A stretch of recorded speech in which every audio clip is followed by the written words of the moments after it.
رسوله الكريم اما بعد فاعوذ بالله من الشيطان الرجيم بسم الله الرحمن الرحيم من سعد قال رسول الله صلى الله عليه وسلم لا يكيد اهل المدينة احد الا انمع كما ينمع الملح في الماء متفق علیہ۔ حضرت امام مسلم نے، امام بخاری نے حضرت سعد رضی اللہ تعالیٰ عنہ سے روایت نقل کی ہے۔ وہ فرماتے ہیں کہ میرے آقا جی اعلیٰ نبینا علیہ الصلوۃ والسلام نے ارشاد فرمایا، کوئی شخص مدینہ والوں سے فریب نہ کرے، اگر فریب کرے گا تو ایسا گھل جائے گا جیسا پانی میں نمک گھل جاتا ہے۔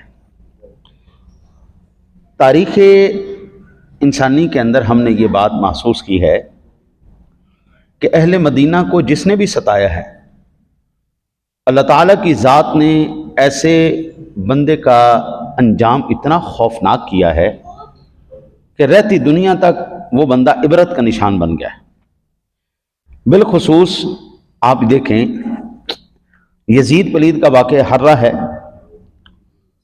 اس نے مدینہ منورہ کی پاکیزگی اور طہارت کو اس نے پامال کیا، مسجد نبوی کو بند کر دیا، مسجد نبوی کو اس نے گھوڑوں کا استبل بنا دیا، وہاں پر انہوں نے معاذ اللہ گندگی اور غلاظت کی، وہاں پہ اس نے قتل عام کیا، خوف زدہ کیا مدینہ والوں کو۔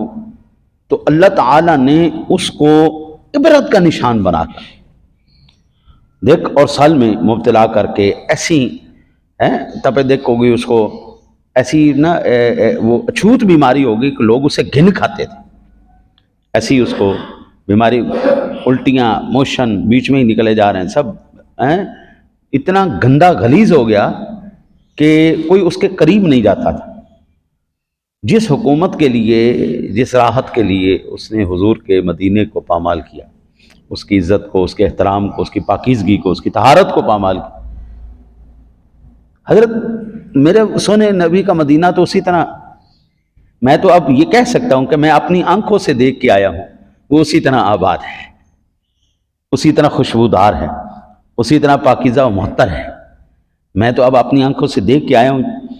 اب پھر آپ اندازہ کیجئے، اللہ نے اس کو عبرت کا نشان بنا۔ آج تک یزید نام کا آپ کو کوئی بچہ نہیں ملے گا، جو یزید کو رحمت اللہ علیہ بھی کہتے ہیں نا جی، وہ بھی اب اس کے نام پر اپنے نام نہیں رکھتے، نہ اپنے بچوں کے نام رکھتے ہیں۔ لیکن میں قربان جاؤں سونے تیری شان پر، آج بھی آپ کو، میری کلاس میں بچہ محمد پڑھتا ہے، محمد نام کا بچہ پڑھتا ہے، اور بے شمار نام ہے۔ حضور کا نام قیامت تک بلند ہے اور بلند ہی رہے گا انشاءاللہ۔ حجاج بن یوسف نے خوف زدہ کیا، اس کی بھی انتہائی عبرتناک موت ہوئی۔ یوں کہہ لیں کہ اللہ وحدہ لا شریک کے پیارے حبیب کا فرمان ہے، من عادی لی ولیا فقد آذنتہ بالحرب۔ یہ بخاری شریف کے حدیث پاک، جس بندے نے میرے ولی سے عداوت کی، اس کے ساتھ دشمنی کی، میں اللہ اس کے ساتھ اعلان جنگ کرتا ہوں۔ اب اولیاء میں اولین مصداق حضرات انبیاء کرام ہیں، اولیاء میں، کیونکہ مانی دوست، قریب، تو اللہ کے قریب اور اللہ کے دوست سب سے پہلے حضرات انبیاء کرام۔ موسیٰ علیہ السلام کے ساتھ فرعون نے ٹکر لی، آج تک آپ کو فرعون نام کا کوئی بندہ نہیں ملے گا۔ نمرود نے ٹکر لی ابراہیم علیہ السلام کے ساتھ، آپ کو نمرود شخص کا نام آج تک نہیں ملے گا۔ حامان، شداد، ابو جہل، ابو لہب، عتبہ، شیبہ، عتیبہ، یہ نام آپ کو نہیں ملیں گے، کیونکہ یہ وہ سارے نام ہیں جن ناموں نے اللہ والوں کے ساتھ، حضرات انبیاء کرام علیہ السلام کے ساتھ انہوں نے ٹکر لی، اللہ نے ان کو عبرت کا نشان بنا دیا، اور ایسا عبرت کا نشان بنایا کہ حضرت ان کے نام پر بھی کوئی اپنے بچوں کا نام نہیں رکھتا۔ یہ حضور کے مدینے کی ایک خاصیت ہے اور اللہ والوں کی خاصیت۔ پھر میرے آقا جی کا مدینہ اتنا پاکیزہ اور معطر کیوں نہ ہو؟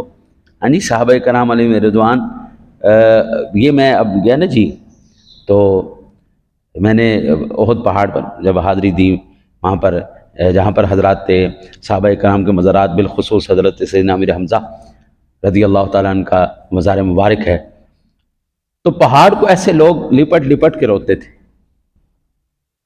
کہ تو وہ ہے جو ہمارے نبی سے پیار کرتا ہے. ہاں جی, حضور کے وہ آج بھی جو آثار ہیں ان پر آج بھی دنیا روتی ہے.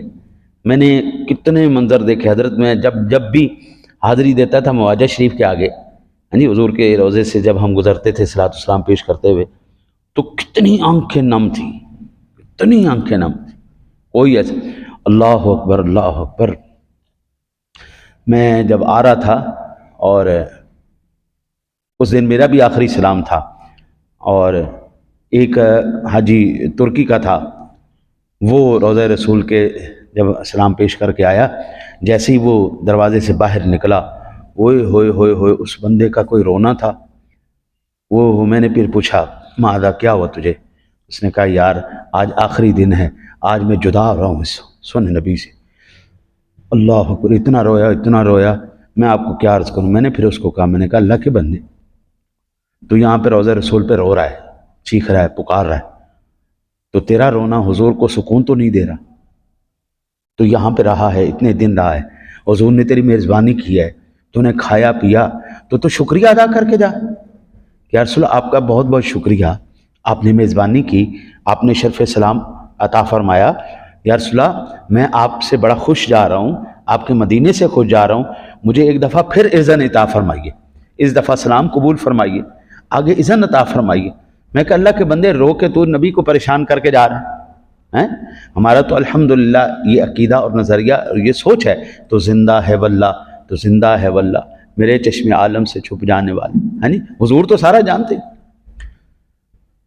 کیفیت میری بھی وہی تھی, ہمارے آنسو بھی جو ہے نہیں رک رہے تھے, لیکن وہ ظاہری بات ہے ہم حضور کو تکلیف دینے کے لیے تو نہیں گئے نا. امتی جو روئے گا حضور کو تکلیف تو ہوگی نہیں, ہے نہیں.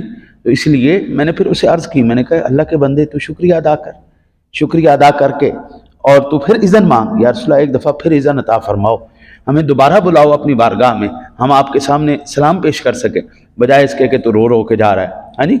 میرا بھی کیفیت وہی تھی, ہمارے آنسو بھی نہیں روک رہے تھے, لیکن یہ ہے کہ ہم روئے نہیں, ہم نے شکریہ ادا کی اور التجا کی, یا رسول اللہ کرم فرمائیے, دوبارہ بلائیے.